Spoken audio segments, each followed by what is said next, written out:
name is Kevin Eldridge, and this is my skeleton project. So, I'm going to be talking about the serratus anterior, the infraspinatus, brachioradialis, extensor carpi ulnaris, dorsal interossi, and the spinalis thoracis. So the first one up is the serratus anterior. This is also known as the boxing muscle. So the origin is the external surfaces of the upper 8 and 9 ribs. Insertion anterior surface of the medial border of the scapula. It is innervated by the long thoracic nerve. So that's C5 through C8 of the brachial plexus. Action, scapular protraction, upper rotation of the scapula. Also holds the medial border of the scapula against the rib cage. Function is pushing away from the body, like in a chest press, or throwing a punch, like a boxer would. It also works with overhead pressing, so like upward rotation. Muscle fibers in the serratus anterior are shortened, and so that's the contraction. So they slide the scapula around the rib cage, giving the upper extremity more of a reach. When this muscle is weak and not functioning properly, the range of motion of scapular protraction and upper rotation is limited. Weakness or dysfunction of the serratus anterior can lead to instability of the scapula and increasing the risk of injury during explosive movements like performing a chest press or throwing a punch. So some interventions.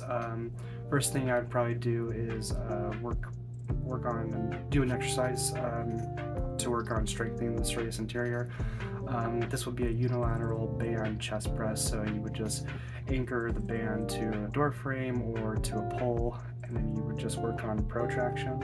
So keeping everything nice and straight and tight, and then just working on that protraction part. So nothing like this, just protraction. So retraction and protraction. It's also worth noting that before you do any exercise, you should stretch first. So you should stretch the antagonistic muscles, so that'd be the rhomboids in the back. You'll stretch those because those are responsible for retraction. So stretching those will give you more protraction. So the intervention I came up with was actually just tossing a basketball, just because you do a lot of protraction when you're tossing the basketball, and because the serratus anterior is kind of since the fibers run in different directions, so it's kind of like a fan. I figured you can toss the basketball on different, like down to the ground, in front of you, and then overhead, maybe like throwing a basketball, and that will test different directions of those fibers. So next muscle we have in the shoulder is the infraspinatus. So the origin is the infraspinatus fossa of the scapula. The insertion is the greater tubercle of the humerus. Is innervated by the suprascapular nerves, so that's C5 through C6 of the brachial plexus. Function is externally or laterally rotating the shoulder, adduct the shoulder, deduct the shoulder, and stabilize the head of the humerus and the glenoid cavity. Functional activity I thought of this one would be doing a backhand stroke while playing tennis. So backhand stroke, so externally rotating, doing that stroke. The infraspinatus helps adduct the shoulder, moving the upper extremity across the body when setting up to hit the tennis ball. As the ball approaches, the infraspinatus contracts and externally rotating the humerus to hit the tennis ball. A lot of players will do this in tennis, or you might see it in ping pong or table tennis. So then when the infraspinatus is damaged, the teres minor becomes the main muscle for external rotation. So there's two muscles back there on the scapula that are responsible for external rotation. So that's infraspinatus and teres minor. So since the infraspinatus is part of the rotator cuff muscles, this also helps with stabilizing the glenohumeral joint. If this muscle is weak or dysfunctional, then that could lead to instability of the glenohumeral joint and causing the shoulder to migrate superiorly to become impinged. If the infraspinatus is not functioning properly due to injury to the tendons, then other muscles will have to compensate for the action of external rotation. So some interventions I came up with, first of all, starting off with an exercise to strengthen that external rotation. It's just going to be bands externally rotating. You could also do this with a dumbbell if you want to, usually inside lying. So you'll lay down your side and just sort of externally rotate, but the band is a little bit easier. You can have different levels, and you'll basically just anchor it to a pole or to a door frame, and then you'll just sort of pull across your body, and that will work on externally rotating the shoulder or the humerus. And then the intervention I came up with, so I was thinking of a tennis player, so I thought that maybe ping pong might be a good idea. The intention here was to work on externally rotating as much as possible, so I thought maybe putting a towel underneath their elbow and holding it between their elbow and their body, and they have to do their movements. They have to hit the ball by externally rotating, so they would probably just be facing about 90 degrees from the table, and they would just sort of hit all their movements, hit all the balls like that.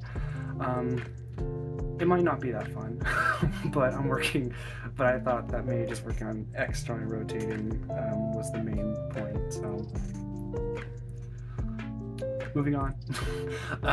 So brachioradialis, okay, so the origin is the proximal 2/3 of the lateral supracondyle ridge of the humerus.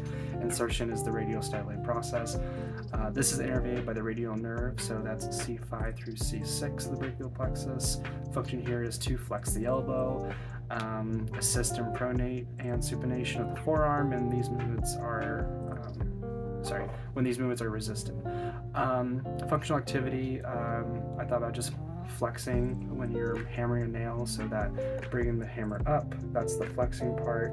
Obviously bringing down is extension, so this is where you're getting all that force and power to drive the hammer into the nail. The muscle fibers in the brachial plexus shorten, pulling the radius closer to the humerus, or bringing the arm closer to the body when flexing the muscle. This muscle places a key role in flexing the elbow, along with the biceps brachii and brachialis. So all three of those muscles work together to flex the elbow. When the brachioradialis is dysfunctional, people will see a decrease in elbow flexion, pronation, supination, and grip strength. The main component of hammering a nail is flexing the elbow, as I talked about earlier. So that increases the force and power being exerted into the nail. Decreased elbow flexion makes it impossible to generate enough force to actually hammer the nail. So some interventions that I came up with are, exercising. So we're going to strengthen the brachioradialis. We're going to do range of motion, so active range of motion or active assisted range of motion, depending on the level of depending on if there's any sort of limited range of motion to begin with. So we might do active assisted range of motion. If it's fine and the client or patient can handle it, then we'll go on to doing hammer curls with either dumbbells or TheraBands. Both would be optimal. So then the intervention I came up with was just shooting a basketball. There's a lot of elbow flexion when shooting a basketball. Obviously the actual shooting part is elbow extension and shoulder flexion, but for the most part there is shoulder flexion, but there is also elbow flexion, just getting the ball up here, so that's where you're kind of loading all that power before you push it. So I thought you could just play around with that, and you can do basketball, you can do volleyball, it's a little bit lighter. I think water polo balls are actually pretty heavy, so you can try different balls and you can get different weights and stuff to make it sort of grade it up and down if you need to. All right, so the next muscle is the extensor carpi ulnaris. Okay, so the origin is the common extensor tendon from the lateral epicondyle of the humerus. The insertion is the base of the fifth metacarpal, so right about here. Action, so this is to extend the wrist, so extending the wrist, and then ulnarly deviate. So we're deviating, so we're going towards the ulna. So function is, I chose to talk about pool with this one because I feel like I do these movements when I'm playing pool, but it's, so when you're making the bridge, I don't have a pool stick here, so bear with me, but when you're making the bridge, there's a tendency to deviate, so ulnar deviation, and then there is, depending on your arm placement, usually there's some slight elbow extension, and that's how you would make your bridge.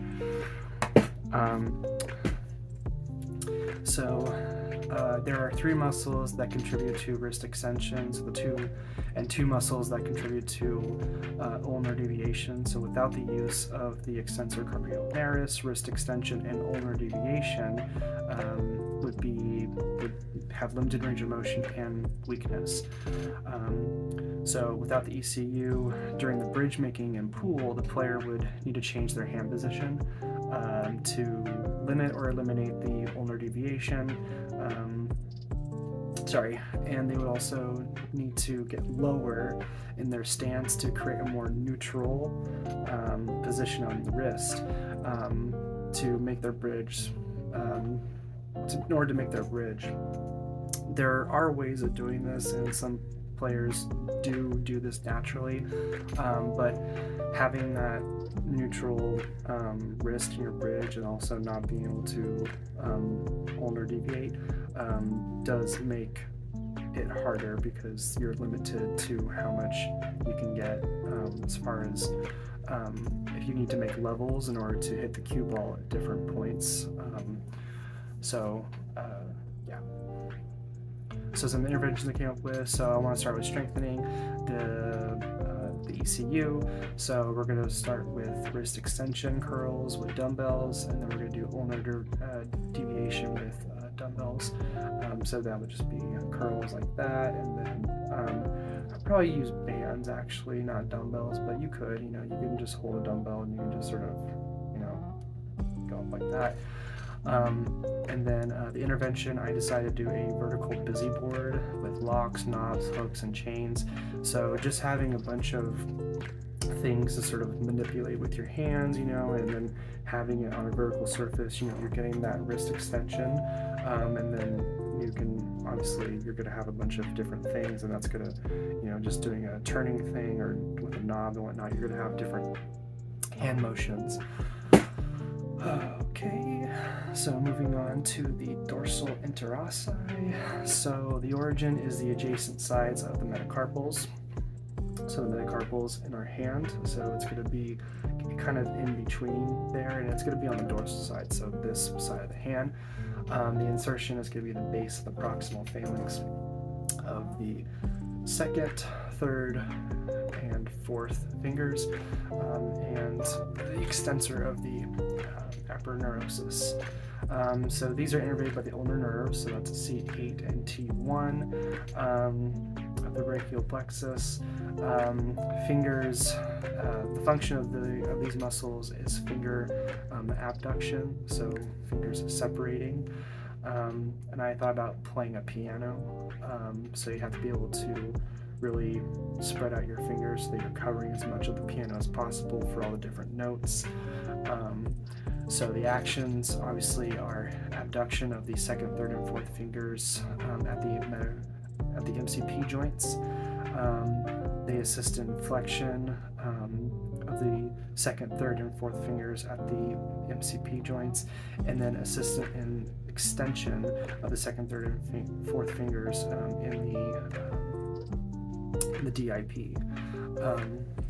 So if these muscles are not functioning properly due to injury or nerve damage. Then an individual would have difficulty abducting their fingers. They would also have issues with finger flexion and extending. Without proper range of motion and strength of these muscles, a pianist would have issues in making their hands wider, like I said before, so that they're covering more notes. And if their finger flexion is weak, they may also have issues with actually pressing down on the keyboard. Some keyboards are actually nice and they don't require that much pressure, but some keyboards are also a little stiff, so they would have trouble with like actually pressing down on the keyboard. So some intervention I came up with. Exercising, I want to start with just working on abducting, and then applying using your own finger, or you can have a therapist do it like in the picture, but you're basically applying resistance with your own hand to those fingers in abduction. So that's one way of doing it. You can also squeeze a stress ball repeatedly, or you can squeeze it and hold it for 5 seconds and then release. That's a way of strengthening your grip. And then the intervention I came with is just, honestly manipulating Play-Doh in your hands, because you're going to do a lot of different hand movements and motions, especially doing a lot of abduction too when you're manipulating Play-Doh, especially if you're using tools to like roll things, cut things, shape things. So that was my idea. So moving on to the spinalis thoracis. That's what I would say. So the origin is the spinous process of T11 and L2, or through L2. The insertion is the spinous process of T2 through T8 of the vertebrae. This is innervated by the lateral branch of the posterior rami of the spinal nerves. Function, thoracic extension, lateral flexion, and rotation of the spine. So we have thoracic extension, lateral rotation, and then lateral flexion and then rotation of the spine. So you'll see these movements a lot. So like thoracic extension, I think about like, basically just sitting or standing upright, but also doing like a Superman pose, like on the ground, kind of like, like if this is your tummy and these are your arms, you just sort of lift them up. And then lateral flexion, I thought about like just sort of lean to the side to pick something up, and that's a unilateral movement. So these muscles, they run down the spine. As you can see in the picture, they run down the spine, and then unilaterally they flex to laterally flex to the sides. And then rotation of the spine. So I thought about just like the backstroke of a golf swing. So you tend to rotate your back when you do a golf swing. Muscle fibers in the spinalis thoracis run longitudinally along the spine. So when these fibers shorten or contract, they pull the head and neck back, extending the spine. They also function unilaterally, like I was saying before, by contracting and then laterally flexing, and then also rotating. There are lots of movements that we do throughout the day that require bending over and then bending to the side and then sitting and standing upright and rotating. So these muscles play a key role in extending the back, and without it, sitting upright at a computer or work or a table for dinner would be very challenging. Let's see.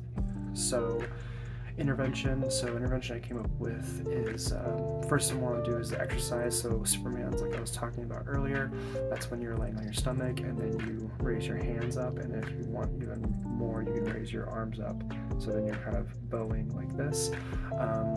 That's how I would probably grade it up, is by raising the legs up as well as the arms. And then an intervention I thought of was up and over. So having a basketball, soccer ball, any type of ball, and raising it up and over your head, and then passing it to somebody who is standing behind you. They're either facing you or you guys are back to back, and then they come down, they pass it through their legs, you bend down, you grab the ball, and you just do the same thing. So you're working on that bending over, and then you're also working on that extending of the spine. All right. Well, that concludes my video. Thank you for watching, and I will catch you in the next one.